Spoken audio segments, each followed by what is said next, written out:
Okay. Welcome back. I'm Layman Pascal, and this is an extension of the Integral Author Series interview we did a few months ago with an independent integral political theorist, spiritual philosopher, and internet buddy of mine, a man known on the streets only as Post-Progressive Steve. Of all the post-progressives, he's the Stevest. Today, we're going to see how close his post-progressive vision and project is to my meta-progressive suspicions and find out what else might lurk in the very promising political waters between. Hi, Steve. Hi, Layman. It's a pleasure to be with you again. Why don't you get us started by giving us a quick snapshot of what post-progressivism means to you and the project that you've been involved with? Sure. Well, the idea of post-progressive is a framing of integral politics that we've sort of come to or evolved toward. I have been working, as you know, in this integral realm or in the field of the emerging philosophy that focuses on the evolution of consciousness and culture, the coevolution of those, how they fit within the larger scheme of the evolving universe, and how we can foster and advance cultural evolution and the evolution of our own consciousness and the consciousness of our society. So that's been the focus of my work for over 20 years. And on March 1st, 2020, my book, Developmental Politics, came out, which I worked on intensely through 2017, 2018, and part of 2019. And the book, Developmental Politics, focuses on what I call a politics of culture.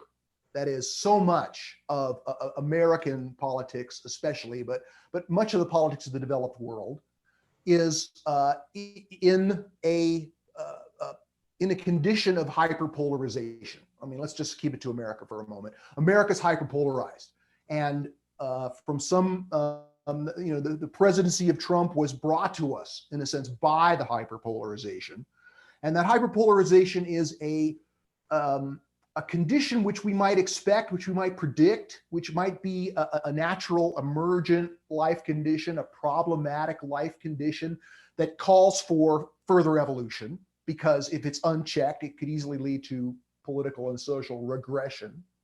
And so the book came out March 1st. I began describing it on a variety of podcasts, writing op-eds and articles, and generally promoting the ideas. And one of the things that came out in promoting it was a way of describing what comes after progressivism, what can include all of the important values and accomplishments of progressivism in a transcendent and inclusive new whole, a larger whole, a movement from, postmodernism's rejection and its kind of antithesis to modernity to a worldview that is distinct from progressivism in the sense that is able to be sympathetic to and better include the values and accomplishments of modernity and traditionalism, right? In ways that progressivism, its role in history is to sort of break that container, right? So that's a positive thing. In other words, progressivism's doing its job. It's not wrong. It's just not sustainable because, as I argue, rejecting the lower stages of development, the stages that are prerequisite and form a kind of a platform for development, the way evolution works at every level, there's a transcendence and inclusion. And if there's not an appropriate inclusion of the previous level's accomplishments, then that level often collapses back, right? So we don't want our society to collapse back to a previous level. We want to make it better. We want to make it kinder. We want to achieve the environmental priorities, the social justice imperatives, the gender equality, the acceptance of people in different lifestyles, LGBTQ progress. There's all kinds of ways that progressivism emerges as a critique of the existing society of modernity out of which it emerges. And that critique is powerful. It still needs to be made. We're still in the historical process of that critique being landed and disrupting and prompting the society to grow and to better address the negative externalities of modernity with which progressivism kind of makes its strides. It kind of pushes off against much of its political power as a movement over the last 50 years has come from the evident unsustainability and pathological aspects of modernity. So progressivism is something that I've been identified with throughout my entire life. But as I've come into this integral worldview and done work writing these books and developing my own integral consciousness, I've come to recognize, as many others have as well in this integral space, that that progressivism is a kind of an antithesis which calls for a next step in evolution, a kind of a synthesis, which can not only overcome, at least partially, the hyperpolarization which is currently paralyzing the American government and tearing the social fabric of American society.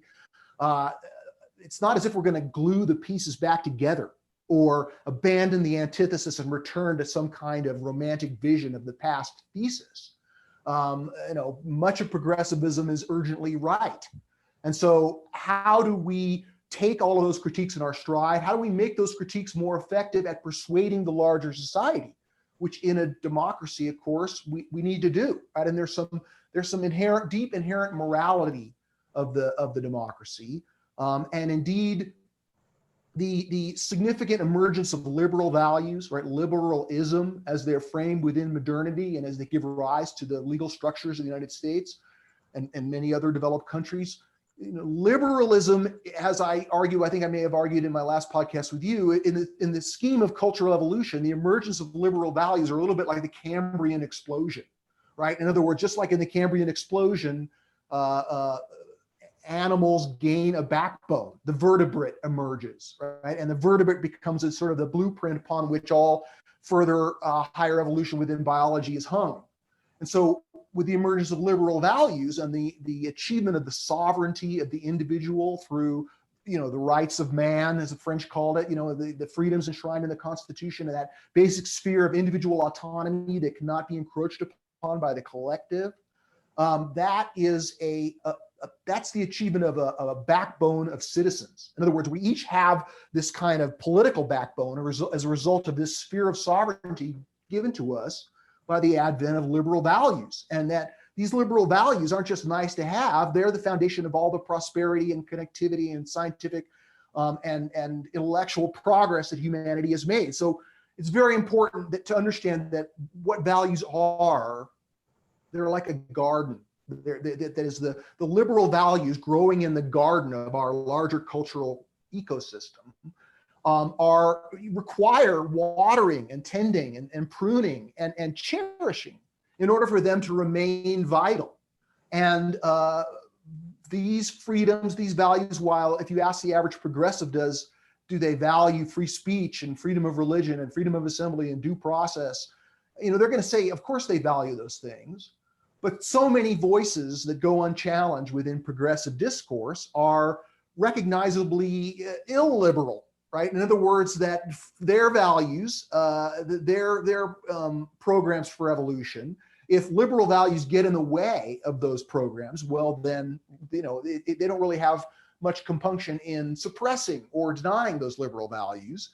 And while that might be expedient in a given particular circumstance, ultimately we ignore or we refuse to cherish liberal values and recognize how important they are, how they're a extremely important foundational step which we need to preserve and continue to value in order for them to be vital.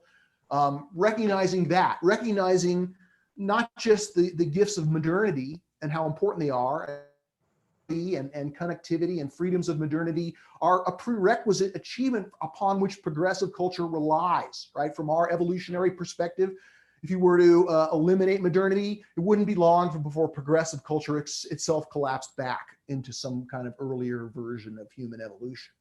So being able to understand the interdependence of these very important levels of development, not just modernity, but traditionalism, right? As we talked about last time, it also, like modernity itself is interdependent with and relies upon the ongoing vitality of traditional values like fair play, right? Respect for the law, for rightful authority, willingness to sacrifice oneself for the sake of the group, a sense of duty and honor. All of these things are traditional values, but you don't have to be a traditionalist in your center of gravity to affirm and revere those values.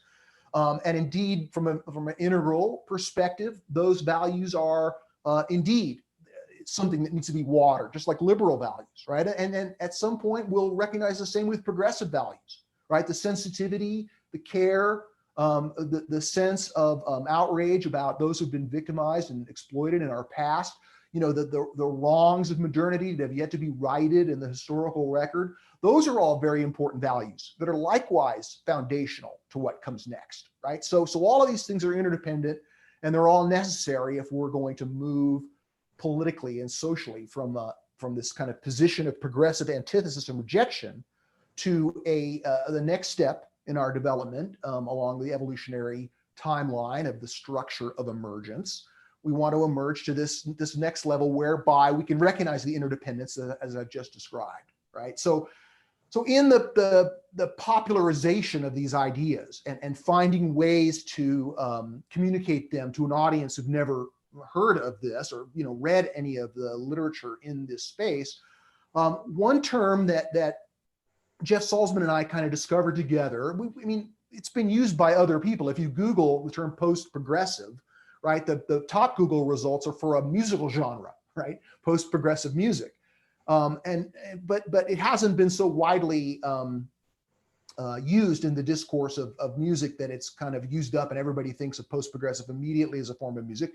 Indeed, just the little bit of internet work that Jeff Salzman and I have done around the post-progressive framing now shows up on the first page of Google. So, we're trying to stand in a place of intellectual integrity and not get, pulled out of balance by trying to popularize or frame it in a way that shirks the responsibility to look squarely at the challenges that this way of seeing poses to progressives and indeed to every one of these worldviews. But the idea of post-progressive in combination with the co-popularization term of cultural intelligence, that is, what do we want? We want to create a post-progressive politics. And by post, we don't mean that it's anti-progressive or that it rejects progressivism, but that it's attempting to take a step beyond pure rejection, pure shame, pure hostility to what came before, to a more inclusive, in other words, progressivism makes strides by becoming more inclusive of those who've been marginalized and victimized. And indeed, we're carrying on that instinct toward inclusion, indeed, as a line of evolution, as a moral line of development.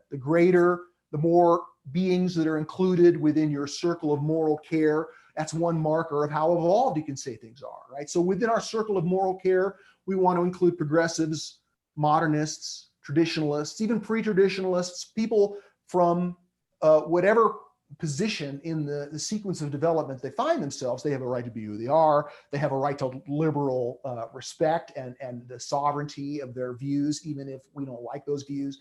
So post-progressivism, it's just polemical enough. It's a little bit like, well, if you're a progressive and something is coming after progressivism, that might be unsettling, right? Because progressivism is still yet to gain fully, it's still in its emergent phase. And so some have critiqued and said, well, we're trying to get Bernie Sanders elected. We're not trying to find out what comes after Bernie Sanders or after this progressive politics. And I can understand that perspective if you're in the trenches in progressivism and trying to persuade people of progressivism. Last thing you want is someone to come along and say, well, we've transcended that.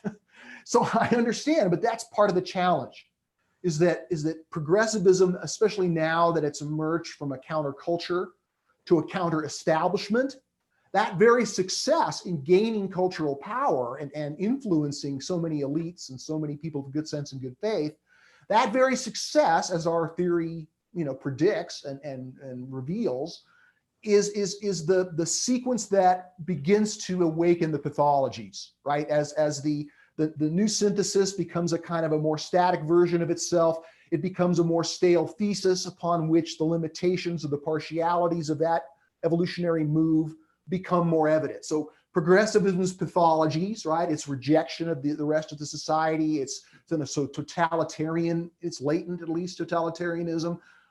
It's reverse patriotism in many cases, and it's it's recapitulation of the authoritarian tendencies of traditionalism. Right now, we can argue that these are forms of pre-traditional, traditional within a progressive culture, right? And that's certainly one way of understanding what we're talking about.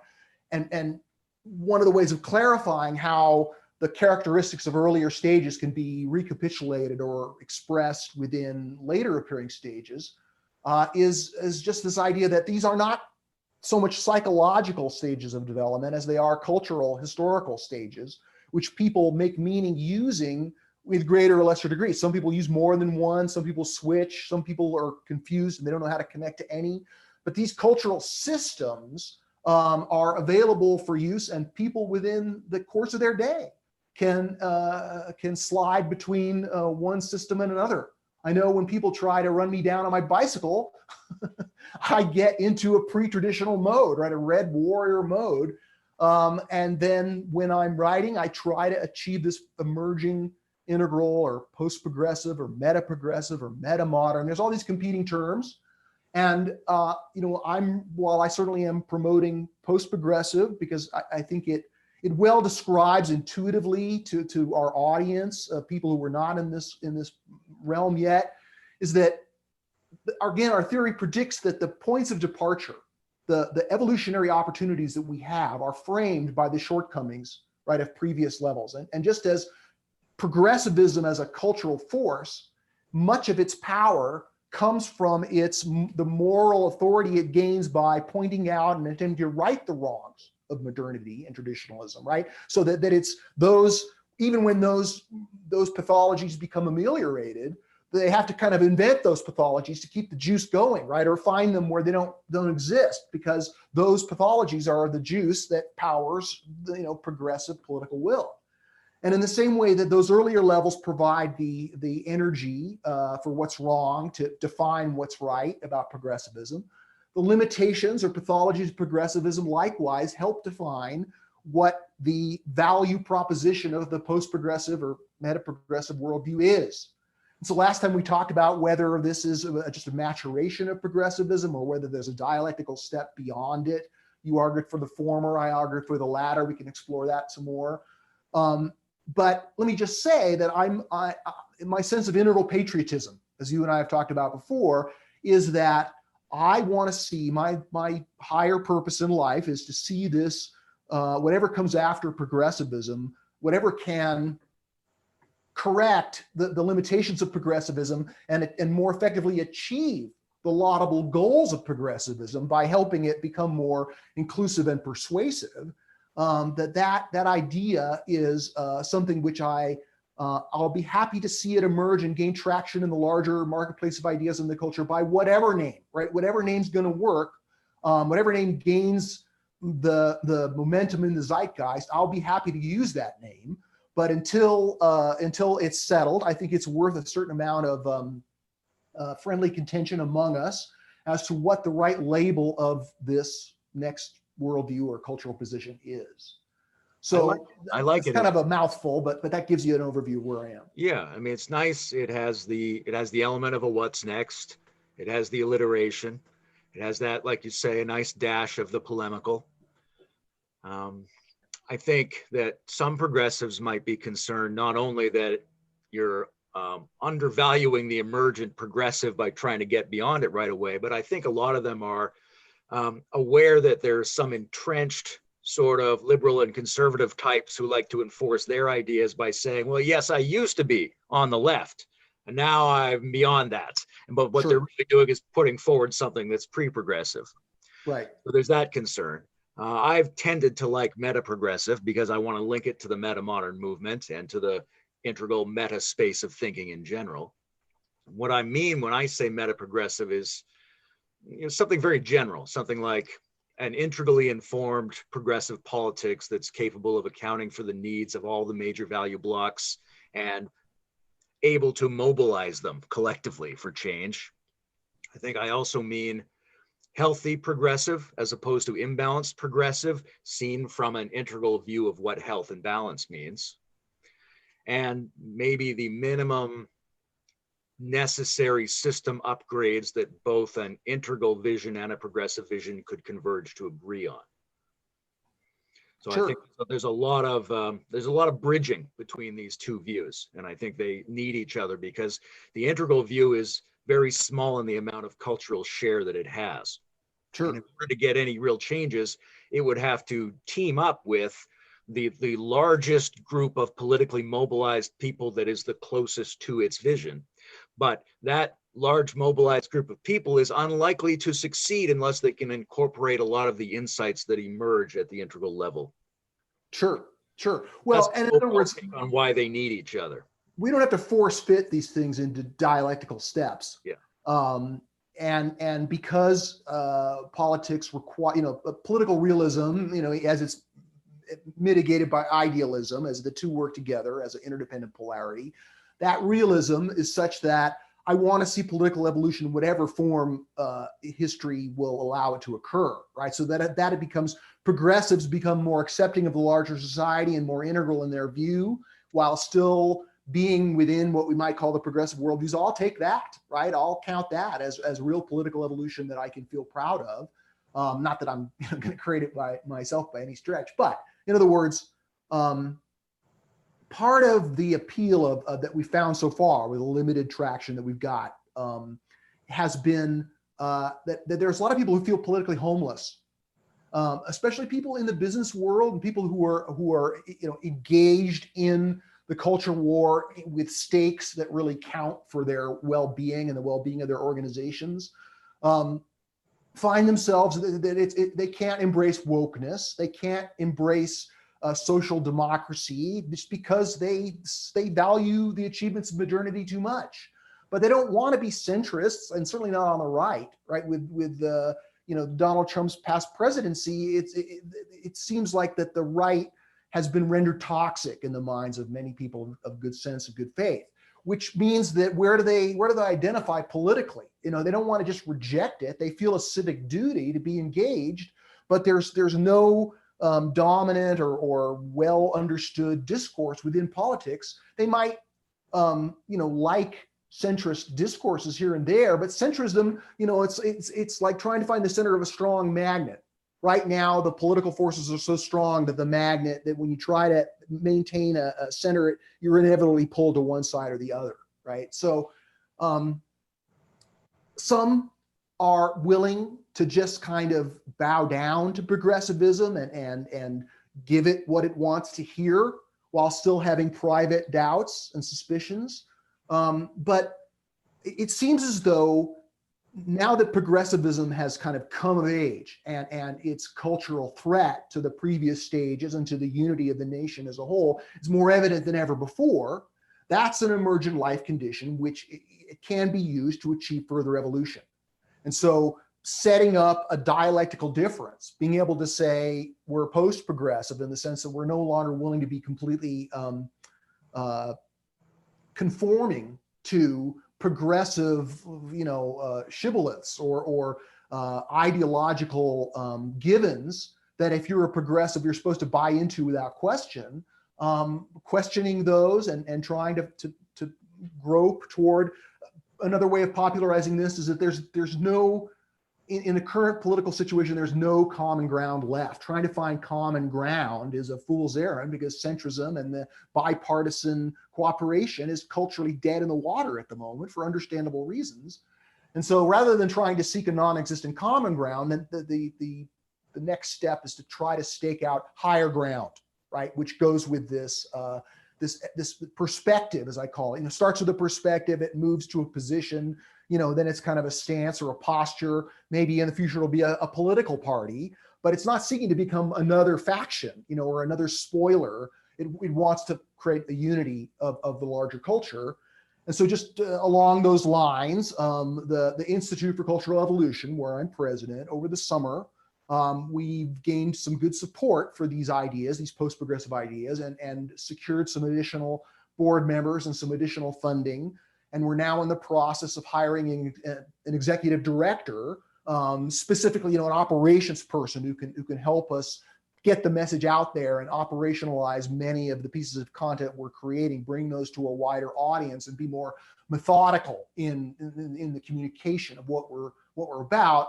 That person we're in the process of hiring now, and so after we're in this dialogue before the election, but after the election, the opportunities for political evolution will have reconfigured, and we hope to take advantage of those opportunities by gaining traction for this emergent post-progressive political view. So that's sort of the background of it.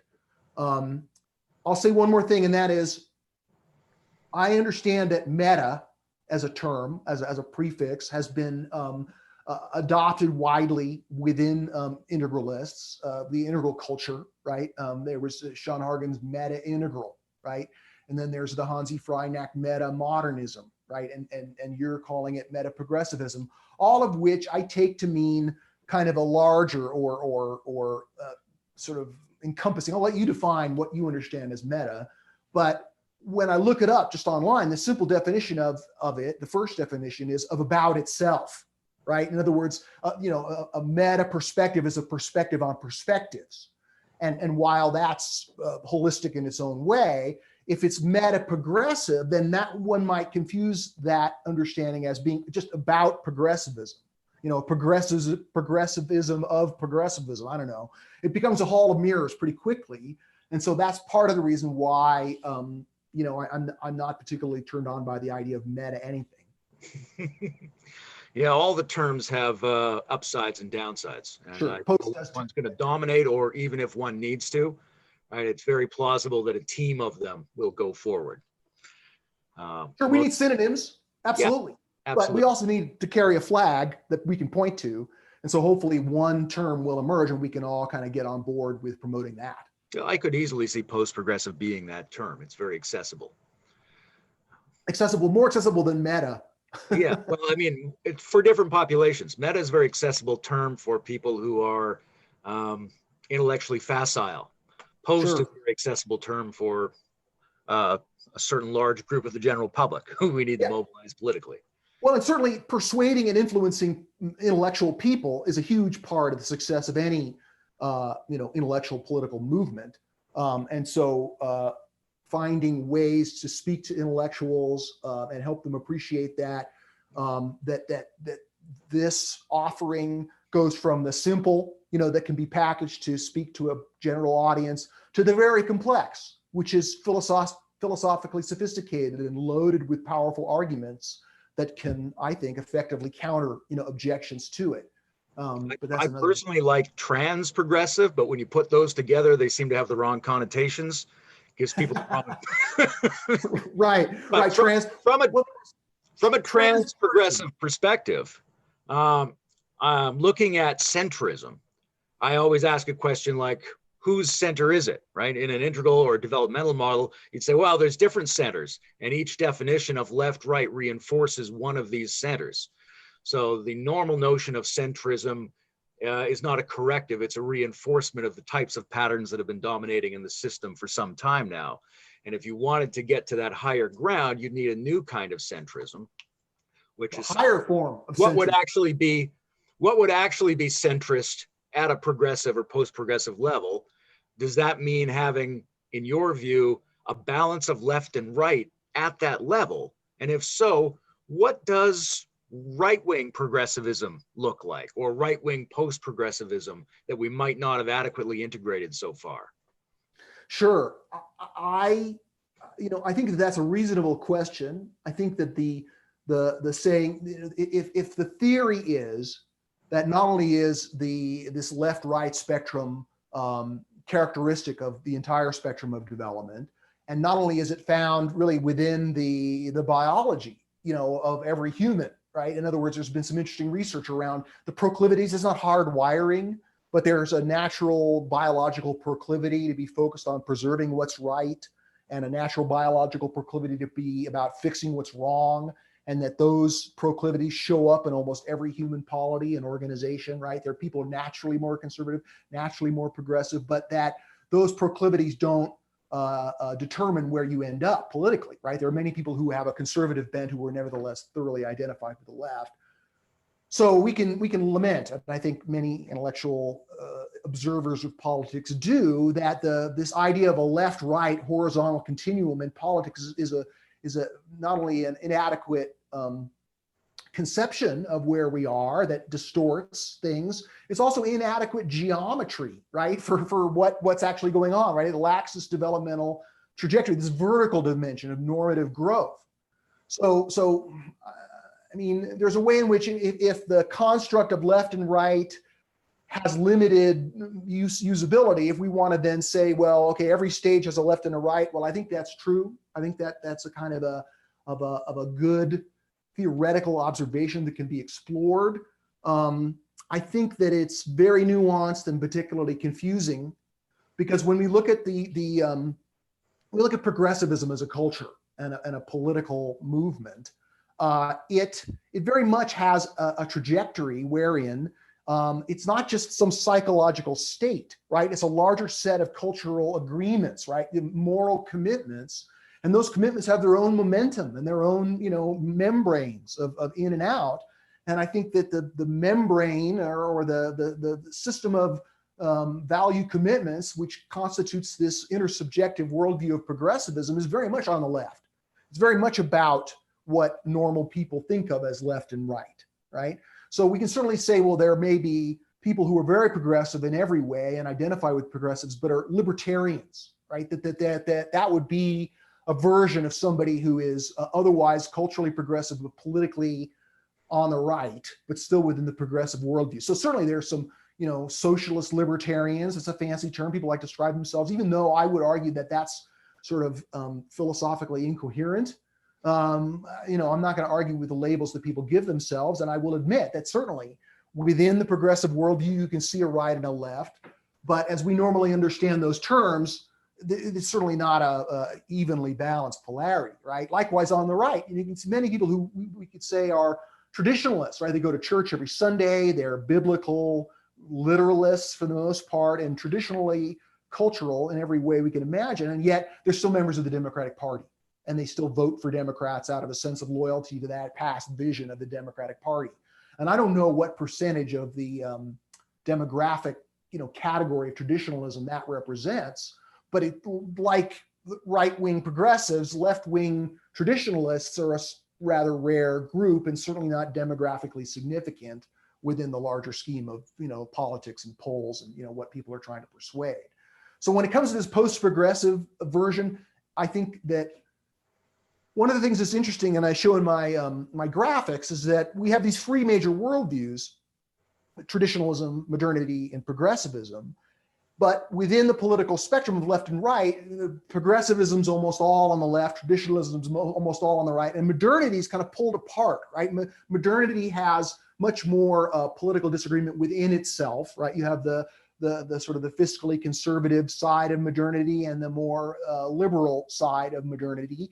And part of the reason that those sides of modernity, which used to be able to agree and compromise with each other, are now themselves polarized, is that they're being pulled in the orbits of these two strong moral systems, which are in competition. So if we are to extrapolate that theoretical observation and recognize that this post-progressive or integral step beyond the progressive, according to the model, that like modernity, it too would have a more thoroughgoing left and right version and not be more monolithic in its political agreement. But we could also say that part of the reason that modernity is pulled apart is that it's got these two moral systems on either side, and it's a tug of war for the moral soul of America. And, integralism as a culture barely even exists at all. And whatever comes after integral, according to the theory itself, is that consciousness and culture evolve together. And so without cultural structures, without the sort of agreement and the artifacts that create a culture that supports the consciousness for most people, that consciousness can only be embryonic at best. So until integral culture emerges and becomes its own cultural identifiable force, influential force, and it begins to achieve its successes such that its own pathologies become evident and this opportunity to move to the next cultural step becomes emergent, then this positing all these layers as though they're previously existing is rather metaphysical. Not that there's anything wrong with metaphysics. Certainly, we can anticipate that this stepwise sequence of emergence will continue in consciousness and culture. But until integral culture is more fully online, I don't see the next step as really being anything but extremely inchoate at this point. So therefore, the two moral systems, the moral system of progressivism on one side and the post-integral moral system on the other, that is the situation we're seeing with modernity, those forces don't really exist yet. So I would say that a huge part of people who are in this post-progressive perspective, because they're pushing off progressivism, and because progressivism is intensely leftist, then there's a natural correction that comes from reintegrating some of the insights of what we might identify as a healthy right. Although Trump complicates that, we certainly don't want to include him or Trumpism with anything we want to include in our transcendent vision. But if this polarity is indestructible, right? If the polarity of those who want to fix what's right and those who want to preserve what's right, fix what's wrong, if that polarity is continuously occurs and indeed needs to be managed to achieve healthy growth, then I would say our duty as post-progressives or meta-progressives or whatever we want to end up calling this is to try to incorporate the whole polarity, to try to have actively a left and a right. If we find ourselves looking too right, then it's time to integrate some of the left, right, and vice versa. So it's not easy. You can't do it statically. It has to be a moving picture and like a still photo that says, here's your position. Our position's not wishy-washy, but it is dynamic in the sense that we're recognizing the way that manage these polarities is not to try to meet in a static middle or compromise, right? That's a kind of a win-lose. We're seeking win-win. And that means that we want to allow these forces, these polar steps to be like two legs, where each one gets to fully step forward on its own, and then the next step is supported by that motion, right? This analogy of the walking of two legs is quite apt for this understanding of how we dynamically integrate by turns these perspectives that want to preserve what's right and fix what's wrong in a hopefully harmonious interplay. So, that's something, but is there a left and a right of every stage? I'd like to hear your thinking on that. I generally think that there is. I think that maybe the right-wing progressive might be indicated by someone like Joe Rogan, who's basically very progressive in a lot of his social policies, but his mood seems much more to the right. There was an interesting interview a few months ago between him and Jon Stewart, and I thought, maybe I'm hearing the left and right of the progressive right here. I think also, incorporating the conservative is an important issue for stabilizing and promoting progressive politics. And that can mean either their own right wing, or it can mean tapping into some of the things that are really symbolically and emotionally important to the life of the pre-modern. And I'm not sure how that has to be enacted at policy, or whether there's a combination of policy and symbolism, right? Sometimes I think that you have to create an ethos where the progressive and the conservative tendencies, even within modernism, have to get together, but the conservative tendencies are very connected with symbolic emphasis, and the progressive tendencies are very connected with policy and program and system structure. So if there was a way to bring those two together, you'd get something that initially maybe felt like an odd mood, right? Like, it's one thing for Bernie Sanders to run as a democratic socialist. It's maybe another thing if it says American socialism and the word American is underlined, right? That gives it it's a weird flavor, but down the line, that flavor could build some kind of shared American spirit in a way that gives symbolic privileging to the conservative and structural priveling to the progressive. That's sure. Idea that runs around in my head sometimes. I endorse that thinking. Let me, maybe if we're speculating about this, maybe we can understand that these stages in the future will still be online to a certain extent, just like, there's the Amish, right? Or the folks who are still not only just traditionalists, but were actively seeking to maintain traditional physical circumstances. That as these stages, as higher stages emerge and these stages become stabilized, right? They're not in play. They're not on the active edge of creating history, but more kind of stabilizing the larger cultural ecosystem. In the stability of things, there will be more of a left and a right that's more stable to evolve, right? But I know that many progressives feel offended by Joe Rogan. They feel that he's kind of a cultural traitor. They see him as, probably in our terms, they see him as a modernist. and that that he's taking advantage of the cultural opportunity to poke at progressivism's emerging pathologies and welcome people who are blacklisted by progressivism. So I like Joe Rogan. I won't argue with your characteristic of him as a right-wing progressive, but I still, we can only put so much weight on those categories and characterizations, because I think much of the thrust of progressivism in our age is about conquering and significantly overcoming the negative externalities of modernity and traditionalism, the establishment truce between those worldviews being seen as, either the right or neoliberalism or something that progressivism stand against, for I think some justifiable reasons, but not, I don't think that the rejection is justified, as we've argued. So I think that this post-progressive side, that it will be more welcoming of people who are lean more to what we might identify as right or left. Just like within this post-progressive space, I think we can have a lot more pluralism among metaphysical reality frames. We can have people who are carrying forward a traditional line of spirituality, or a secular line of spirituality, or progressive line, or what I talk about in my 2015 book, The Presence of the Infinite, kind of an evolutionary spirituality, which is sort of more native to this post-progressive or integral stage of development, but still exists within progressive circles as well. So I think we want to welcome, but just to finish, I think that the leading edge, the thrust, is overcoming progressivism, which is intensely left, so that it makes it look like we might be more moving toward the right, but at least I'm not. I'm a Democrat, I'm voting for Biden. I'm certainly upholding many of the principles of the left side of politics that I've identified with throughout my entire life. But I'm just trying to integrate the good sense and good faith of the right, and I hope that progressive won't see that as simply going to the right, like Dave Rubin, right? He said, "Why I left the left." That's an anti-progressive position. And there are many voices in our culture who are landing, critiques on progressivism, but not seeing it for its upside, and therefore erring, I think. And so we're not going to go with the anti-progressives, but we want to try to be post-progressive as much as we can.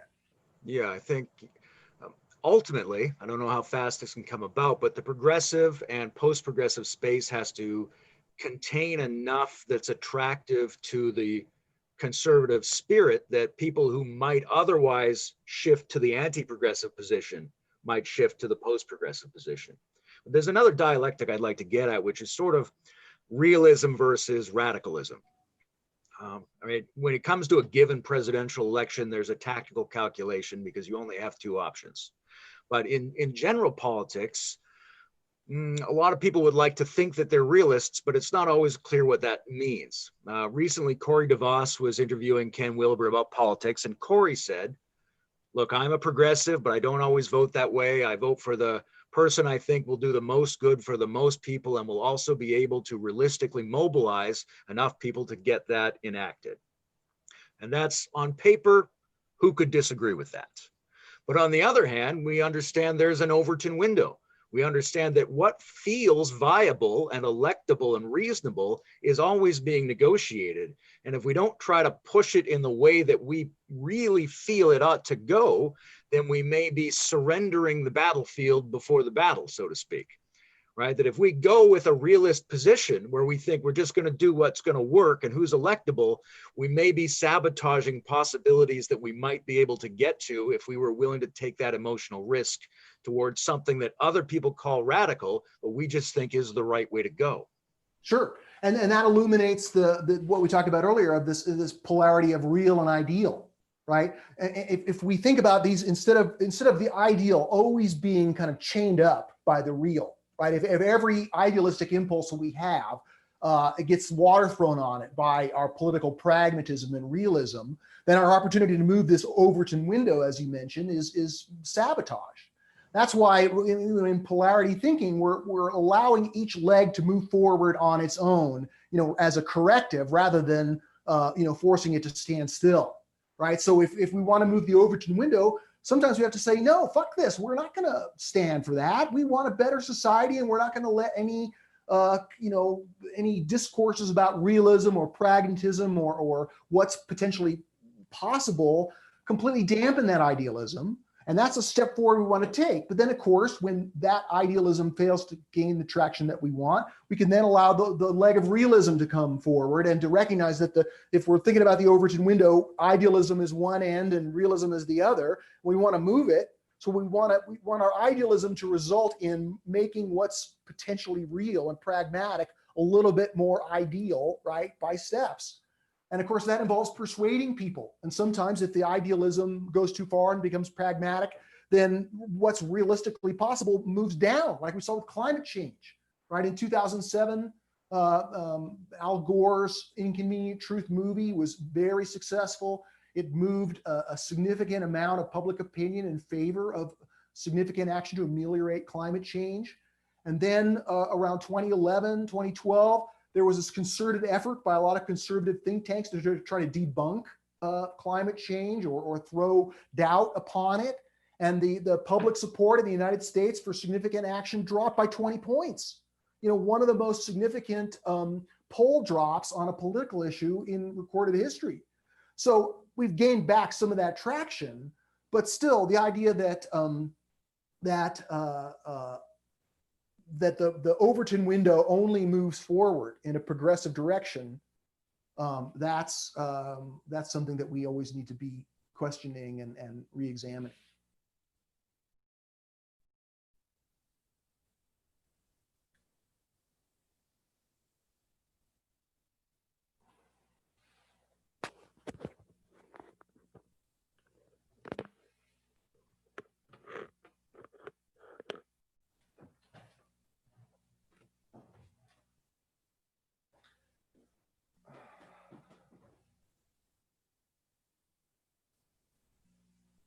Observations there that occurred after we got cut off. So see if you can retrieve those, but I trust you'll edit it, Yeah, we'll take a look. And I can't remember where we were anyway, so this is probably good. Perfect. To regroup. One of the things that I'm always curious about is the relationships between needs and values, right? It's a kind of ambiguous definition, but the values that people know about themselves and that they're able to articulate don't always express what they actually need in order to be happy and healthy and thrive and have a meaningful life. Do you think that as the value stages evolve, they get better at being able to articulate their values? Is there some sense in which the earlier levels have a harder time saying what they really mean verbally? Well, sure. I think from a general perspective, right, as these stages of consciousness emerge in this sequence of development that we've discussed, the ability of abstract thinking increases, in general. I mean, there are certainly people who make meaning within these worldviews who have more and less abstract conceptual thinking ability. But certainly the tenets of progressivism are far more abstract than the tenets of, say, pre-traditionalism.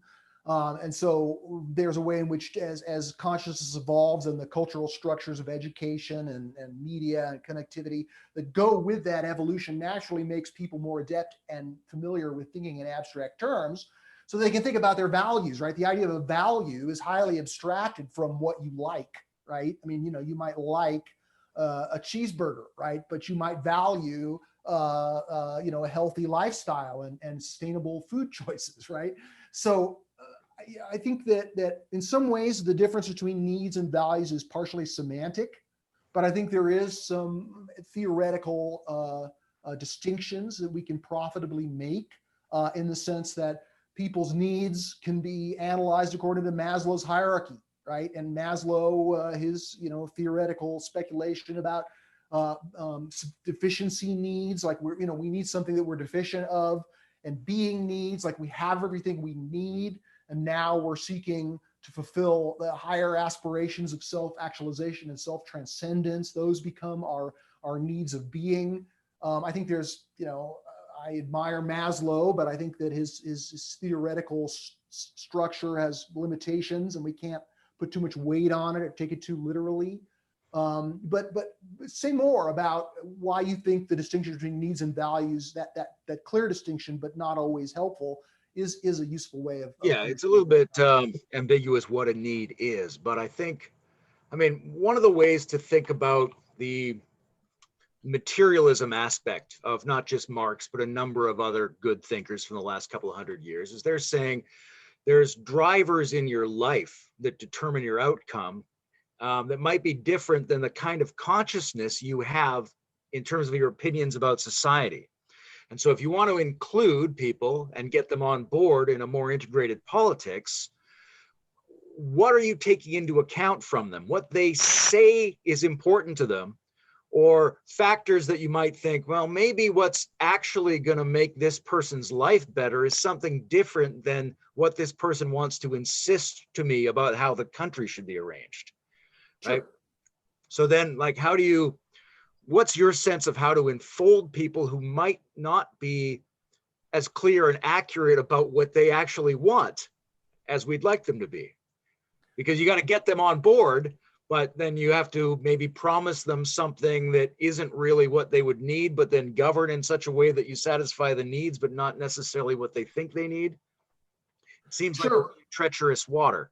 Yeah, well, I mean, there's a variety of ways we can think about that. I mean, ultimately, persuading people to identify with their being needs more than their deficiency needs, to use Maslow's construct, is part of the work of political persuasion, right? That's what, well-meaning rhetoric to make the beautiful, the true, and the good, and its more intrinsic expressions more attractive to people, and help them become more noble in what they really want, help them appreciate their ultimate need for self-transcendence, allow that to inform their estimates of their other needs, helping people to break out of the conditioning of their worldview, right? So the people who fight against consumerism, right, and claim that people in the middle class who are persuaded by modernity and by advertising into a kind of a false consciousness whereby they think they want a shiny new car, they think they want more status, but what they really need is more time in nature, for example.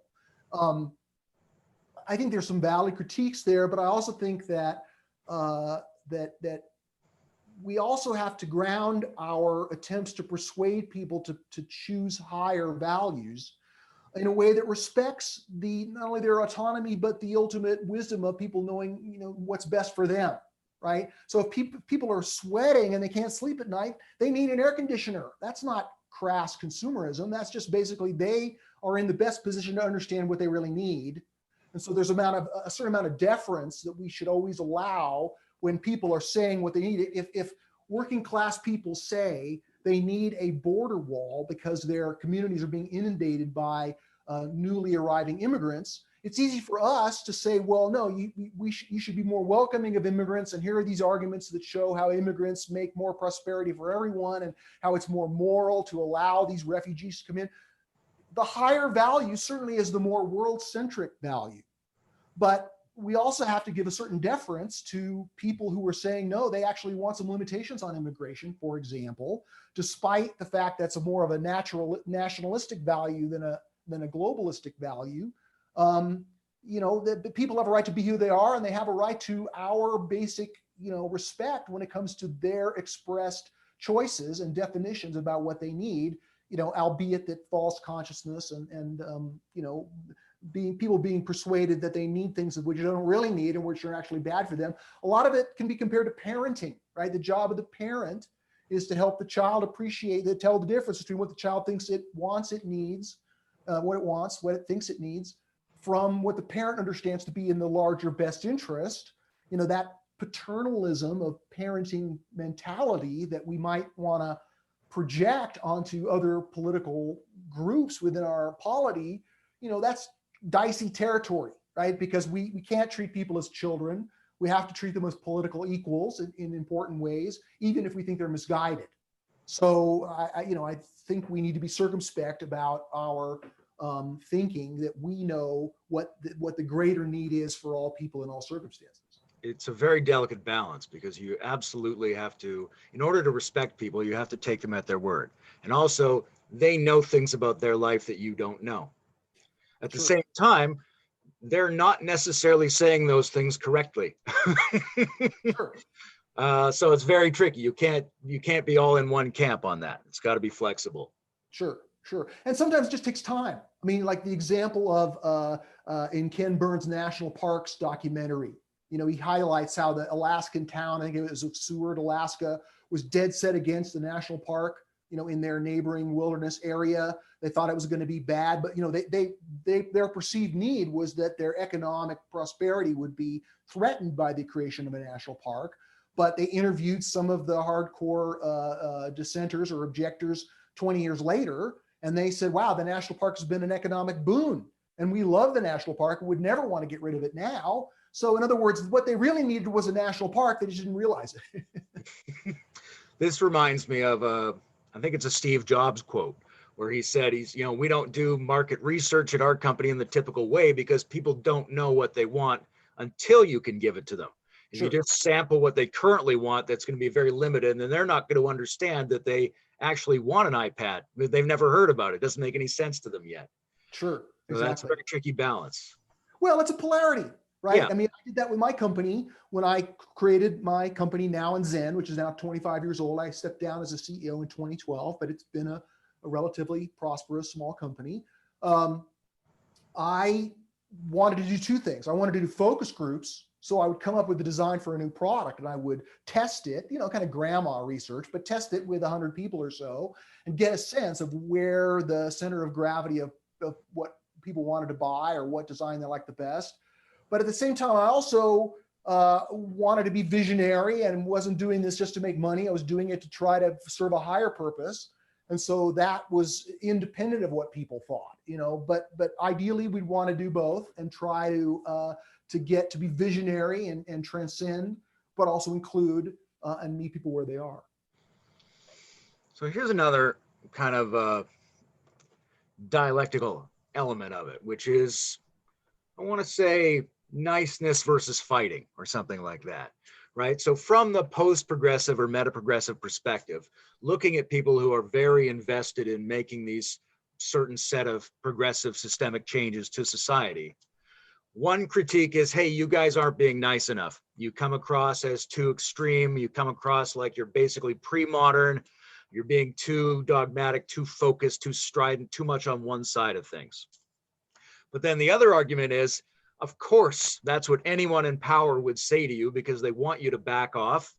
They'd like you to be more compliant. They don't want you to fight harder because they know that fighting harder is how you change the power system, and they don't want you involved in that. So, where from the post-progressive point of view, where are progressives not being nice enough and where are they not fighting hard enough? Wow, that's a really good question. I don't have an off-the-cuff ready answer for that. One observation, I forget who made it, but of many of these groups, we could say that they're right in what they affirm and they're wrong in what they deny. Of course, that overstates it, but that is sort of gives us a point of navigation. I think that certainly, as we spoke of minutes ago, much of the juice, much of the political will, much of the sense of belonging and the call of righteousness that attracts people to progressivism is based on a revolutionary spirit of rejection and overturning, right? That sort of the fed upness, we might call it, that will no longer tolerate the degradation of the environment or the oppression of marginalized people, et cetera. So that righteousness is good, and containing it for positive change is always a challenge because it's a raw force that often has a hard time constraining itself or knowing its own limits. It leads to things like the terror in the French Revolution, or the Bolshevik terror after the Communist Revolution. There's that spirit of overthrowing, which then crushes everything before it, and then you're left with a wasteland where you have to start over again. Right, that's part of one of the pathologies of the utopian utopian impulse that you see within much of left-wing discourse throughout history. This sort of undervaluing of this idea of preserving what's right, and doubling down on the polarity of fixing what's wrong, to the extent where everything that's not part of the fixing what's wrong trope is seen as simply bad, right? So that's another example of an interdependent polarity, wherein the overemphasis of one polarity to the side of the polarity, the exclusion of the other, leads to pathology, right? So the radicalness, right, of much leftist discourse, of course, empowers those on the right, right? Trump as a phenomenon was very much about the cultural threat of progressivism, the disregard that many progressive voices, the progressive voices that were gaining traction and gaining popular, were the ones that fed, that it threw raw meat to this influence of rejectionism, right, which can feel righteous. But of course, that very pathology empowers the opposition in ways that lead to a stuck polarity or a pathological polarity, where both sides are in their pathological phase, and there can be no challenge and support between the two to enable the value creating capacity of each. So you might be better than me in ticking off some examples of progressivism going too far, being too rejectionistic, too bomb throwing, right, in its intensity. I could point to perhaps Chris Hedges as a progressive voice who sort of sees the modern world as nothing but a sinister criminal enterprise, and who has a sort of a jaundiced view of so much of the society, including what many people cherish and hold to be something that they would lay down their lives for, right? So I don't want to pick too much on Hedges, because again, there's a role for the critique. There's a role to move the leg forward that says, piss on this shit, right? We reject the pathologies, right? Not stand for the status quo. And that sometimes needs to break things. But of course, the more contained, the more constrained by this ever-present, indestructible other side of the polarity that has to include as well as transcend, that's something that really requires this kind of integral thinking, or this post-progressive epistemology, to be able to appreciate in the first place, right? This ability to restrain oneself and see oneself as interdependently part of a larger cultural ecosystem. That's an emergent perspective, which usually only arrives with this post-progressive or integral cognition. In a developmental sense, one of the interesting things is that in order to get more post-progressives, you would seem to need a lot more progressives. And the way you would get those progressives is from modernists evolving into progressives. Now, it's different a little bit in the individual and the collective, because people come up in a postmodern ethos and they tend to get that very early on without necessarily going through all those stages in a full sense. But what do you think it requires for the modernist, the orange meme person, especially in politics, to actually make that transformation? Because there's ways for it to be faked, right? You can just adapt to the political winds, and times change, and now you say a different line of bullshit that sounds like people will value it in public. And it looks like that person's really made some progress from where they were legislatively 20 years ago. Sure. Maybe they have, maybe they haven't, but what do you think it takes for them to make an authentic growth transformation? Because if we don't think about the transformative conditions for our politicians, then we sort of accept a reality in which they're always just going to be stuck where they are. And that goes against our developmental impulse, and also our need to get more people in that system to a higher level, right? One thing you could say, well, we could get more people, more progressive primary challengers and more healthy progressives inside the Democratic Party. But there's always going to be an entrenched power structure that could, in principle, develop to a more sophisticated level of ethics and social understanding. Sure. Well, that's an excellent question. Let me just say, I think it's bound up with one thing I argue against, and that is the sort of dicta of developmental psychology that you can't skip stages. So let me circle back to that, because there's some juicy stuff we can unpack there.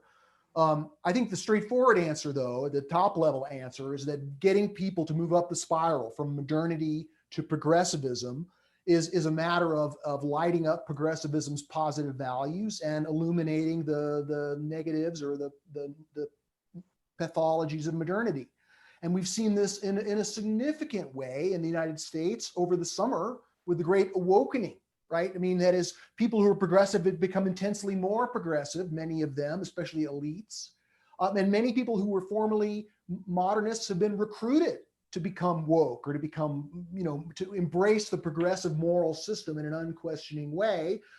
There used to be this pretense of neutrality, a kind of a false cling to this Walter Cronkite ideal, for example, in the media, of being kind of out, sort of standing over the culture and trying to be fair.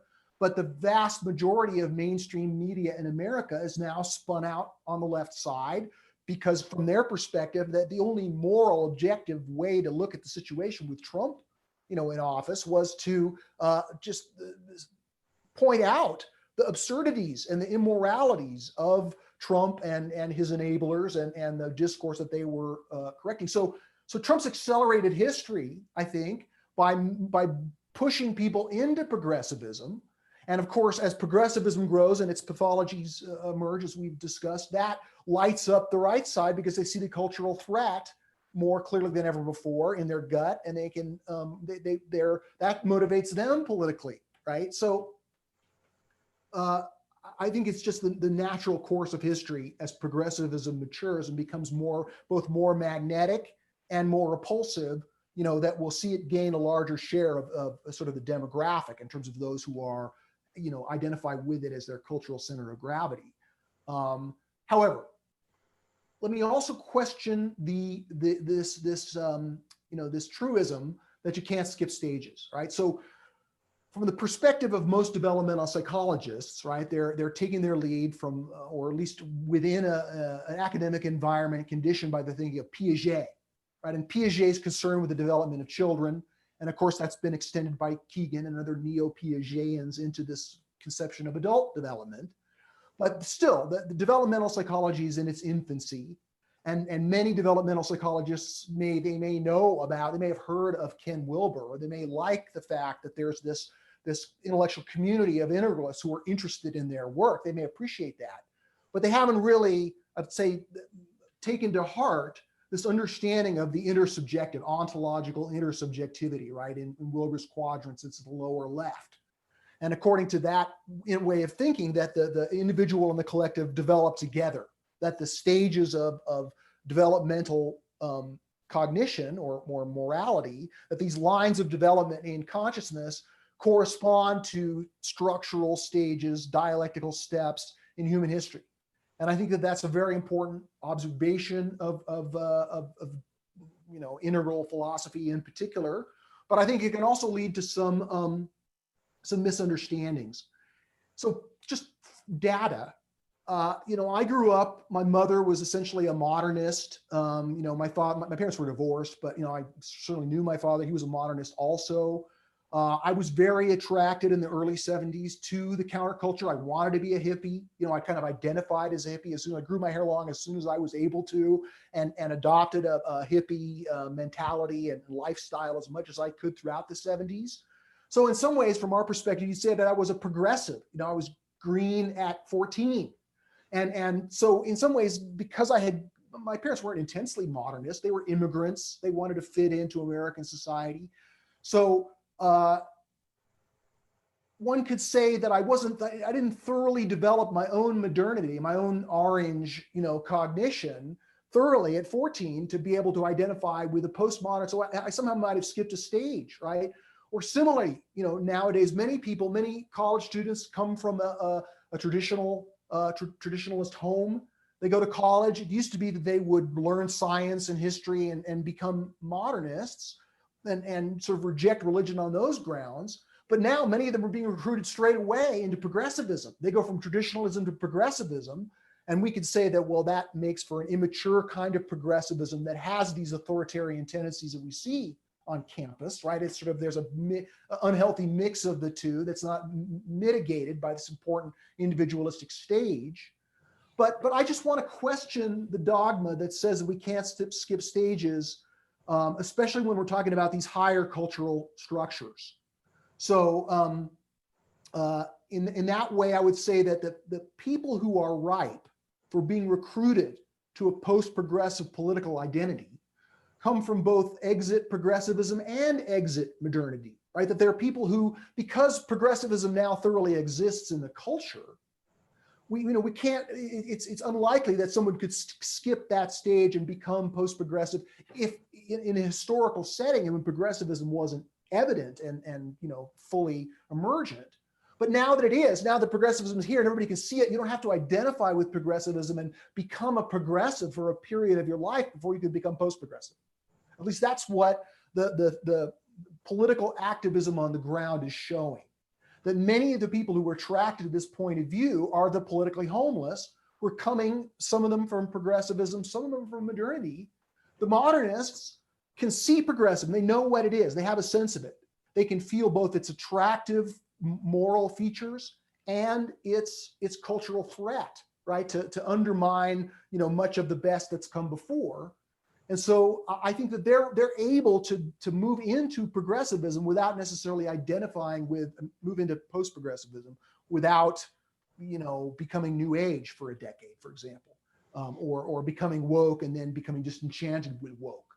So, how much, I think it probably varies from, I think there are people in their own development for whom going through these stages and identifying with these stages thoroughly is a prerequisite to an authentic grasp on this post-progressive stage of awareness. But I would say that it's not always the case. And so I'm questioning the dogma that says you can't skip stages, which means that recruiting people from modernity is a live opportunity for us. And so it's not just a matter of we have to move people and the culture in general into progressivism before we can realize a post-progressive, cultural stage. There's a lot of really interesting facets to that. I think a healthy version of any stage can make a larger leap forward than an unhealthy version. Sure.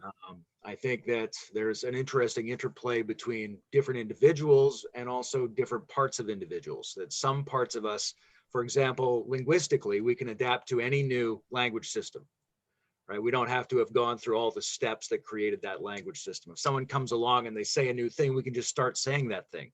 So we don't have to go through a series of stages on that. But there may be other things like our ability to play the piano, where unless we learn the basics, we're not going to be able to do the sophisticated part.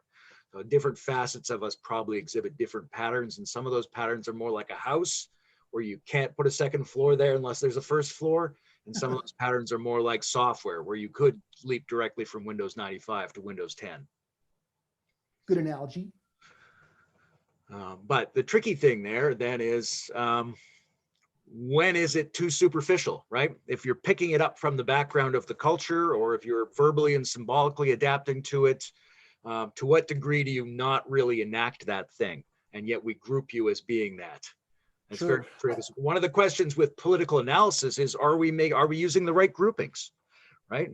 We have no real idea whether the categories we're putting people into politically are effective enough for us to understand how the population really moves and changes and gets things done politically. We know that left and right isn't quite good enough.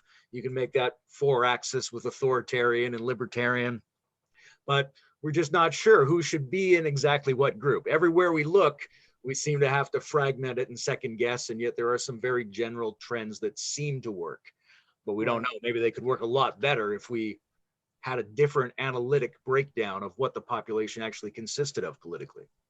Well, another facet of that questioning regards identity, right? So in order to really ground your center of gravity in an existing cultural stage, it's very important to identify with that.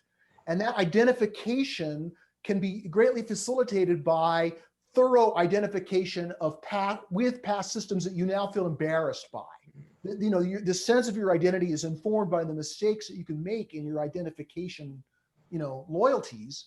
And so therefore people who were once thoroughly progressive and are now embarrassed by that, right? Or who were thoroughly they were religious, mythic religionists, and they're embarrassed by that. That sense of embarrassment, I'd say, is useful for the identity formation of a higher stage, because it kind of grounds it in these past mistakes. One could say that that's in some ways making your own mistakes is one of the best ways to learn, right? And that the mistakes are gifts, and that they become rungs of the ladder, especially when we own those mistakes. So, this is all very complex, and developmental psychology, like psychology in general, is still very much like medieval medicine, right? There's a lot of, misplaced, confidence and clinging to ideas which are not very well grounded. But because there's this kind of academic discourse that's reinforced by peer review, those somewhat dubious conclusions become, reified as knowledge that's possessed in an empirical or very grounded way. So I think it's good to have a healthy skepticism of psychology and social science and developmental psychology, but at the same time, we're after development. We want to promote and advance the evolution of consciousness and culture. So developmental psychology is one of the most useful tools we have for shedding light on that project. And so we certainly don't want to discount it too heavily, but we just have to hold it lightly, like any of these theoretical constructs. The cultivation of deeper cultural intelligence. Tremendous project, good phrase. Seems to involve something like understanding that there are these different value blocks and that there's developmental possibilities. Seems like it also involves, like we were talking about earlier, learning to match up your understanding of your values more closely with your actual needs and your higher values, right? And that's a skill set people vary in their capacity to perform. Another part of it is something like this embarrassment thing you were thinking about. Like, to me, I think of remorse as an important factor, or the willingness of people to undergo a kind of political self-inquiry where they look at where they've been wrong, where they're interested in where their behavior might contradict their values and things like that. There's a whole range of possible negative feelings that we would need in order to make an organic growth to our next political step that we tend to ignore because they feel bad and because conventional media and politics seems to encourage us to double down on the identity we have right now rather than explore where we might feel bad about identities that we've held up till now. I think that willingness, that desire to detect that you've been wrong and to undergo the embarrassment and remorse, that's a hugely important piece for the general development of cultural intelligence. Sure.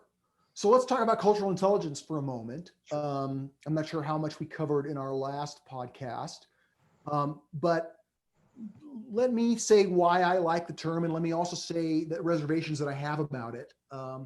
I like it because like the term post-progressive, we've discovered it along the way. We found that it has some rhetorical power, partially because it does have this appeal to the ego, like emotional intelligence did when it was popularized by Daniel Goleman in the 1990s. People who were interested in self-improvement and high performance and leadership, et cetera, naturally heard about emotional intelligence. It caused them to be self-examining and realizing that this was something that they could be more aware of and that they could develop within themselves, right? Everybody wanted to have emotional intelligence. This is a good thing. And so framing or popularizing the idea of integral consciousness in its down-stepped mode, right? So in other words, every one of these, like I mentioned, the complex and the simple, right? Well, so this way of seeing, this epistemology that's post-progressive has complex, developmental understanding, which would what we describe as integral consciousness and all the literature that's devoted to exploring what that means. But we also know, for example, environmental consciousness is something that it begins to emerge with modernity, but it really takes on its moral dimensions with the development of progressivism. And environmentalism, kind of green-inspired environmentalism, has trickled down, especially into modernity, whereby caring for the environment is an expectation that most liberal modernists have, right? And that didn't necessarily exist 30 years ago or however long we might estimate, but that's a way of the higher levels trickle down to the lower. So cultural intelligence is an attempt to take integral consciousness and give it a handle to make it useful and attractive for people to use this way of seeing at earlier levels of development. Because I think integral consciousness can be used, at least in a partial way, by modernists and progressives. So calling this way of seeing cultural intelligence has that attractiveness to it, But that very popularizing frame also brings in limitations, like the word intelligence itself. So let me come back to that itself, but just for listeners, what I mean by cultural intelligence, it starts with the ability to recognize the intersubjective structures of culture, which I frame as worldviews. I argue that worldviews are the basic units of culture, and that if we want to see into culture and understand this intersubjective we space, then we need to have an understanding of what we're looking like. The theory determines what we can see. And so we have a theoretical grasp that worldviews are not just contrived analytical categories, but actual systems of historical development that have a value metabolism and that provide identity and have continuity across generations. That's the first step of being able to see green. For example, within the mainstream discourse, everybody knows what leftism is or environmentalism is or what wokeness is. But there seems to be many of these modernist commentators have a very hard time understanding that this progressivism is a worldview that's in a dialectical relationship to modernity, which is also a worldview. Again, these are all common understandings within our cultural discourse, but sorely lacking in the larger culture. I mean, sometimes you just pull your hair out. You only see that what you're talking about is traditionalism, modernity, progressivism as steps and dialectical stages. Everything would be so much more clear. So cultural intelligence begins by recognizing these structures.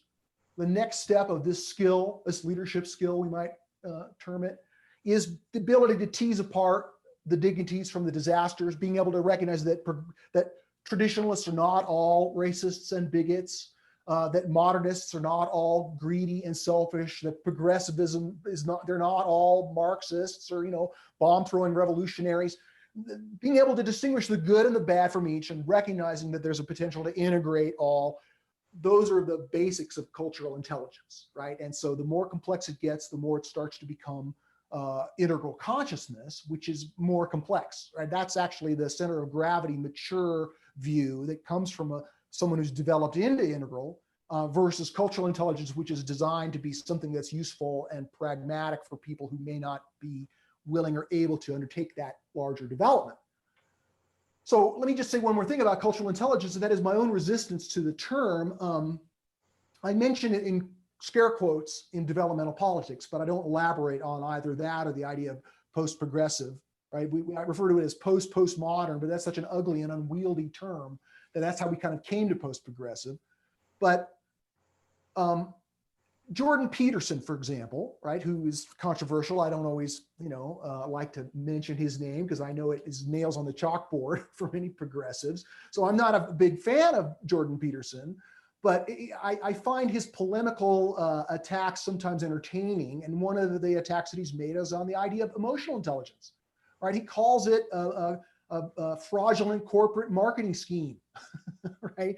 And he says that, okay, when we're talking about real, analytical intelligence or what's known as the intelligence quotient, which has been around for 100 years, he points out that this intelligence quotient, this ability to measure people's analytical intelligence, is the most empirically validated concept in all of social science, right? That there really is a hierarchical scale. And one of the appeals of emotional intelligence was to try to take the overemphasis on that by saying there's other ways to be smart. We don't want to just force fit everybody into this one line of IQ, because many people with high IQ are either morally arrested or emotionally immature. I mean, in other words, IQ is certainly not the end all and be all. And there have been many efforts from both modernity and progressivism to try to dethrone the overemphasis on IQ, which I support. So emotional intelligence comes along, but the validity of Peterson's critique is that it's borrowing, the empirical nature of IQ intelligence, of analytical intelligence, which is highly measurable. Emotional intelligence is not, right? Emotional intelligence is something that you can develop or be stunted in. And while we could say that about IQ in a way, IQ is, to a much extent, at least when people are young, it's biologically given. Now it can be developed. I mean, the tests are biased. I mean, we can problematize IQ in all kinds of ways. But emotional intelligence is a mere analogy to intelligence, which is imperfect because it's not empirical, it's not measurable, it's not something that's necessarily innate. I think there are many people who were naturally born with more emotional intelligence as a gift, other people who are more emotionally obtuse, by nature, and they need to develop it. So the idea that it's a line of personal development that we want to recognize, analyze, and cultivate, that's a good thing. So ultimately, even though I was attracted to Peterson's critique, I've also come down on the side of recognizing the validity of emotional intelligence, and by extension, the other kinds of social intelligence, systems intelligence, spiritual intelligence still gives me a rash, but cultural intelligence as a phrase that we can't put too much weight on, but which is attractive for obvious reasons, in the same way that emotional intelligence was, so that can definitely be developed, that some people are more adept at naturally than others, but it's a way to improve ourselves. So framing it that way, I think, is powerful and worthwhile. So I'm running with it, even while I admit, the limitations of that phraseology. It's not out of the question that we might be able to get to a much better place analytically and in terms of real world correlations with both those forms of intelligence, but we aren't really there at the moment. So at the moment, they're mostly affectively resonant terms that give us a general sense of what we're talking about. Sure. And like some people yeah. be emotionally intelligent, can be very Machiavellian and manipulative, right? Emotional intelligence can be used for bad ends as well as good. And we could say the same thing about cultural intelligence, I suppose. That's always a warning that we have to be aware of, that we don't want to allow, just like, modernist consciousness can become hijacked into pseudo-modernity, right? Without the liberal values that make modernity essentially moral. Many of its powers can be harnessed for significant evil, as we've seen, in the history of the last couple hundred years of modernity. We can likewise say that the power of this integral perspective could likewise be harnessed and be a kind of a pseudo-integral, manipulative, Machiavellian scheme to overcome that which is good. So, and that's a whole can of worms. We don't need to open that. But I think that just like modernity, its morality rests on its essential moral proposition, which are these liberal values. I think that integral consciousness and the cultural intelligence that naturally goes with it, the strategic insight that you get from being able to see from that level, rests upon the essential morality of the integral worldview, which is this idea that, as Wilbur puts it, everybody has a piece of the truth, and that ultimately that our duty, as integralists, is to create a cultural frame where everyone is welcome, and that we've transcended the sort of harsh rejectionistic spirit of so much of progressivism, and tried to create a cultural space that's more inclusive and more pluralistically welcoming to people who we may otherwise disagree with. So that's, we could unpack the essential morality of this emerging integral stage more thoroughly, and maybe we should, but maybe I should let you. Sure. I would just say that I think it's really important for us to, for people in general, to try to flesh out more the actual sub-skills and structures that are at play in cultural intelligence and emotional intelligence as well. Because I think one of the reasons emotional intelligence, for example, hasn't done as well as general cognitive intelligence is that it's often been defined in a really vague way. It's not only difficult to detect, it's difficult to know what we're looking for. And we often take intensity of response for sophistication of response. So we might think of a person as being emotionally intelligent if they're more focused on emotion. But that doesn't mean that they're better at it. Likewise, with culture, you run into a problem where a person feels like they're very culturally or socially aware, but they actually just have extremely strong responses to a very limited range of cultural data. So sure. Figuring out what cultural intelligence ought to mean is a really important task. Well, that's part of the fallacy too, I would say, that analytical cognitive intelligence is empirical. It is subject to being pinned down and measured with relative accuracy. Emotional intelligence isn't, I would say, is not, it can't be subjected to the same kind of empirical rigor, because we're not talking about something that is as much of a thing, right? In other words, analytical intelligence is more of a physical thing. I mean, it's not physical, well, maybe it is, but in other words, emotional intelligence is by the very nature of the subject that we're talking about less subject to being analytically pinned down or empirically measured, right? It's more naturally, fuzzy and effusive because we're talking about emotions. Now, maybe in the future we'll have we could get more there. I scientific think view of it. I mean, there's a lot of data about what's going on in us that we don't know. And I also think we don't really have a clear idea of what we're looking for when we're looking for emotional intelligence, right? If we found what the thing was to check for, then we might suddenly know how to check for it. And to me, the analogy for that is energy, right? Energy is an extremely diffuse, hard to pin down term. And for thousands of years, it was just speculative. It took a long time for people to realize some number was conserved from my leg to the ball, and then from the ball to the earth, right? That there were very specific patterns in how these things went. Because initially, how would you put a number on energy? Just in a colloquial ancient society, it's very vague. But Right. you can get from a very vague place with a lot of experimenting, guessing, and good thought over a long period of time to a very precise place. So I'm very confident that we could get there, but we're nowhere near there right now. Well, that just triggers an interesting way of thinking about it. So I agree that in the future, emotional intelligence, or whatever we end up calling it, will be far more developed.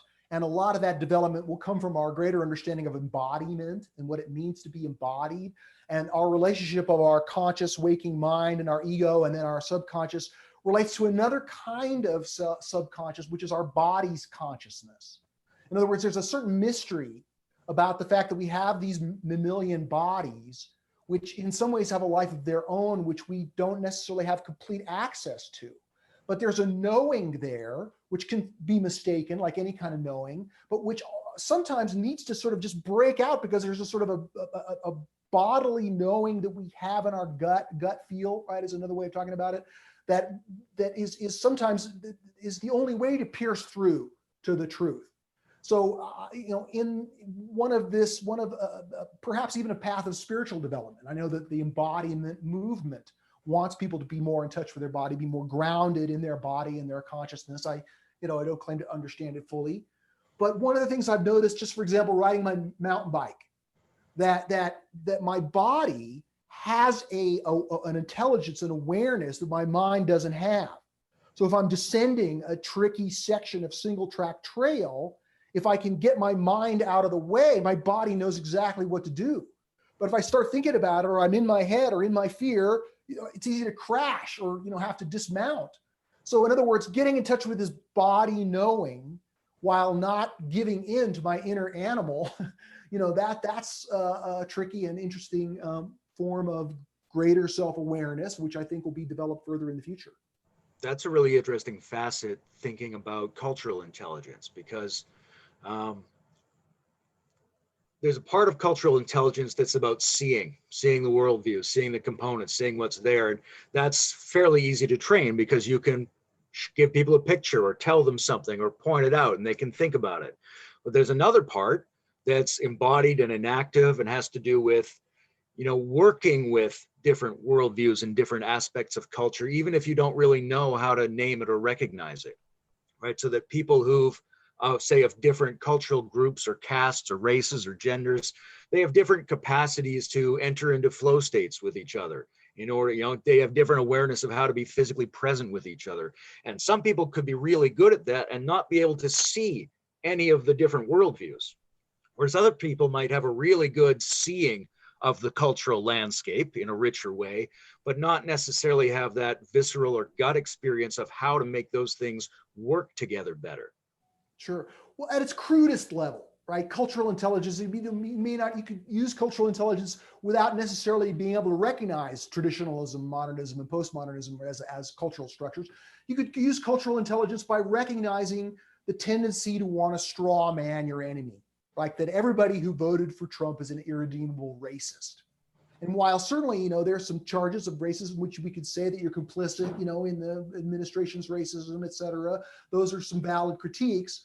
But the idea that there can be people who disagree with you politically, who still have good sense and good faith, that's a basic commitment to the real, which cultural intelligence makes possible, which in our hyper-partisan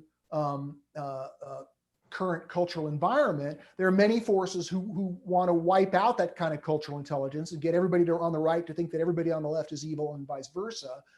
It's not a matter of relativism. It's a matter of understanding more in a more sophisticated way how someone of good sense and good faith could oppose what you see as plainly moral. There's an analogy there to cognitive intelligence, because that, what you just described, is almost like recognizing a fallacy in reasoning. Mm-hmm. So like initially we might have a ton of options, but as your cognitive intelligence advances by stages, you're ruling a whole bunch of things out. I've been down that track and it actually is faulty.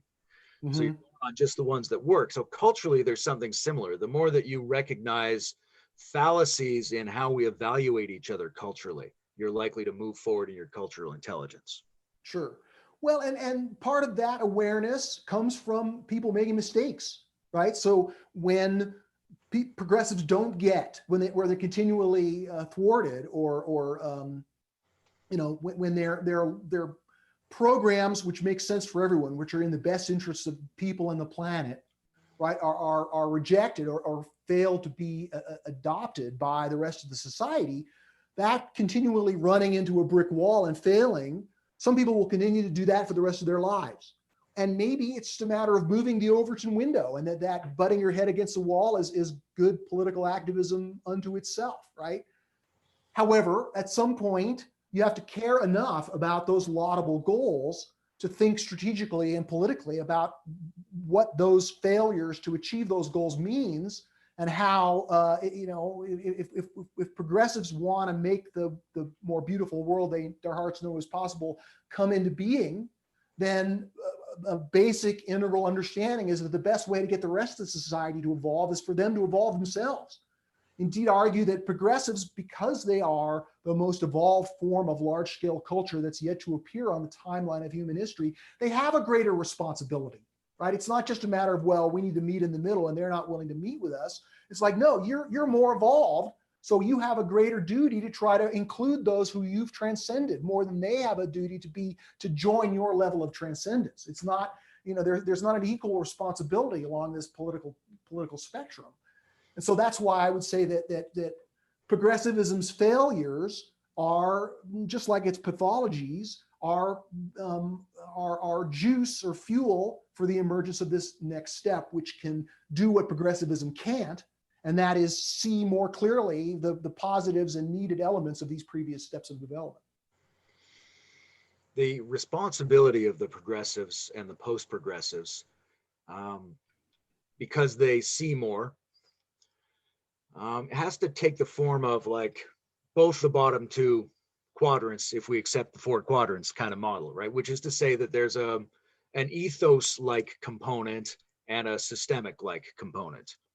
Because a lot of progressives say, you're absolutely right. It is our responsibility. We see it better. And that's why we know you've got to make these basic changes to the healthcare system, the environmental protections, the way the economy is run. If you made those changes, then what we see more accurately as the more valuable thing would naturally spread to the rest of the people, and they would be able to evolve at their own optimal rate under their own power. But it's not going to happen unless you make these systemic changes.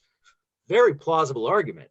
However, how are you going to make those systemic changes if you can't mobilize an ethos of people to get yourself into the power position to do that? Well, the shortcut is to eliminate democracy, right? Yeah. To get rid of liberal values and the pesky democracy which those enact. Exactly. And even if it was a good idea to use illiberal approaches, which it isn't, most of the time they fail, especially under at least quasi-democratic conditions like they have in the United States. Sure.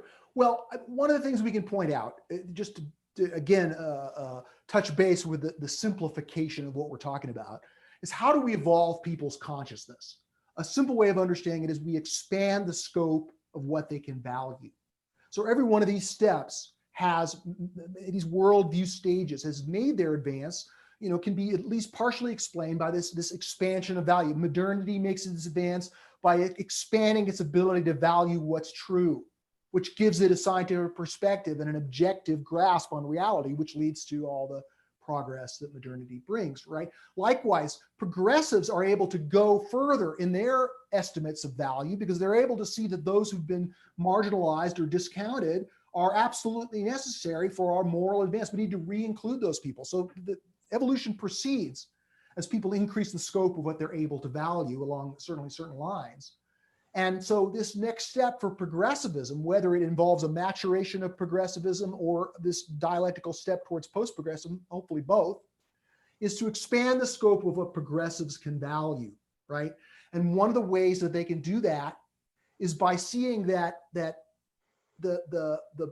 extremely important, laudable, necessary, urgent reforms and advances that progressivism recommend are stymied by their own value blind spots, right? That they're blind to the cultural threat that they represent, most of them. In other words, that's why they have to characterize Trump supporters as simply racist, because there can't be anything good over there that could cause people to resist or reject progressive proposals.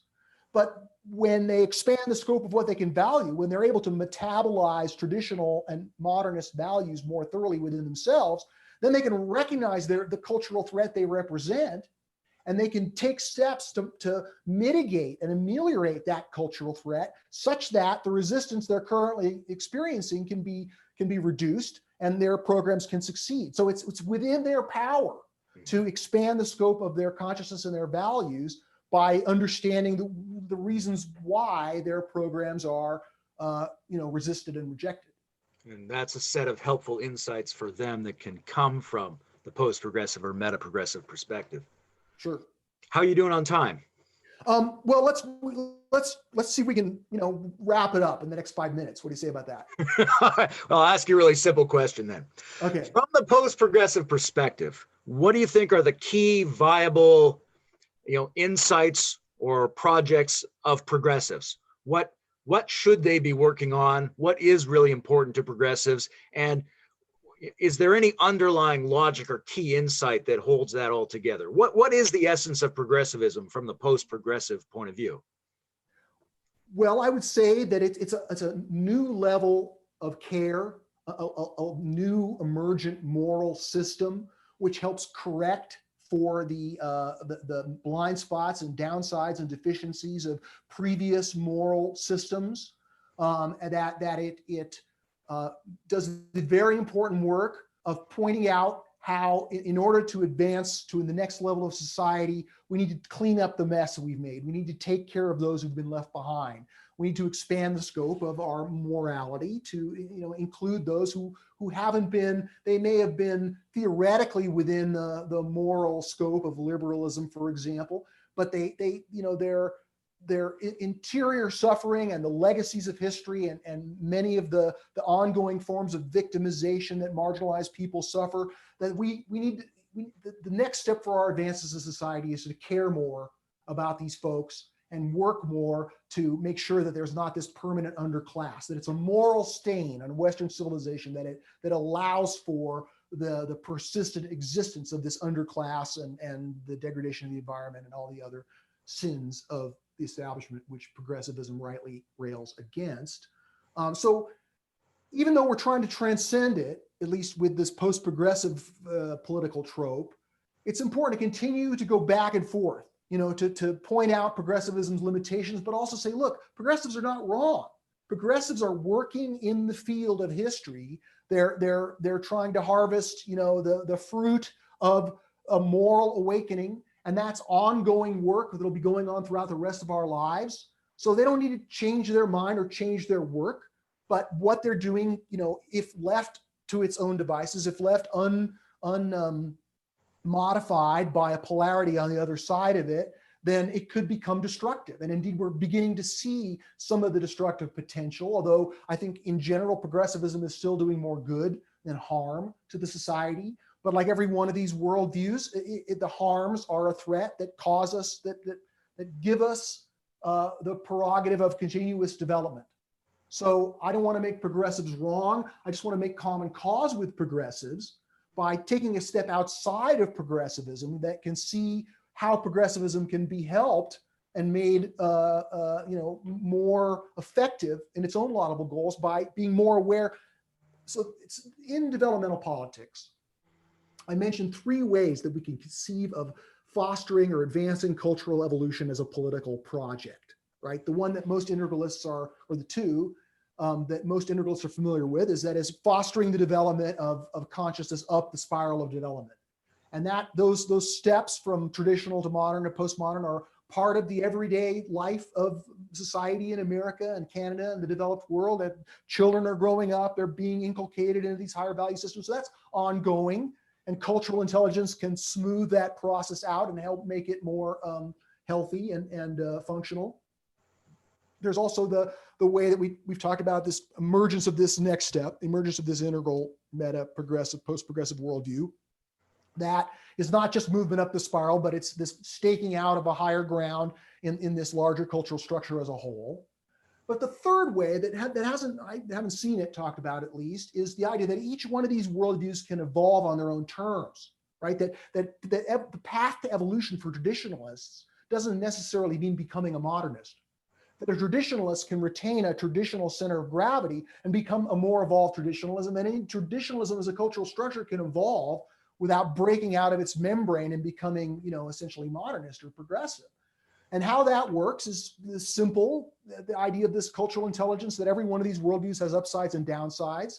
So each worldview can evolve on its own terms by getting better at what it's really good at by making its values more developed, more sophisticated, more inclusive on their own terms, and becoming more self-aware of the pathologies that are closely woven together with those positives. So progressivism, like every one of these worldviews, can become more evolved on its own terms without becoming post-progressive. And that just involves the ability to make, as Keegan would say, object out of subject, for the ability of progressives to have the mental agility to step outside of their worldview, even if temporarily, even if it doesn't break the loyalty bonds and the life project of being a progressive and working for progressive goals. They can still be aware of those pathologies and those cultural threats, and that can make them more effective progressives and a more evolved progressive worldview without having to break the membrane or make the move to the next step. Well, that sounds meta. Good. Well, I mean, meta, I'll take it if that's what people can resonate with. Well, there's a lot more places we could go with this, but maybe it's time to wrap it up. It's a nice retouch on our opening discussion of the two terms. Very pleasant talking with you, very energized, very much in favor of the projects you're working on. Thanks, Layman. Well, it's a pleasure to have you as a colleague and an ally and a friend in this project. And I think our differences are very interesting. And I think obviously we agree on much more than we disagree about, but our disagreements are fruitful. And I hope we can explore those further in future podcasts. Absolutely. Okay.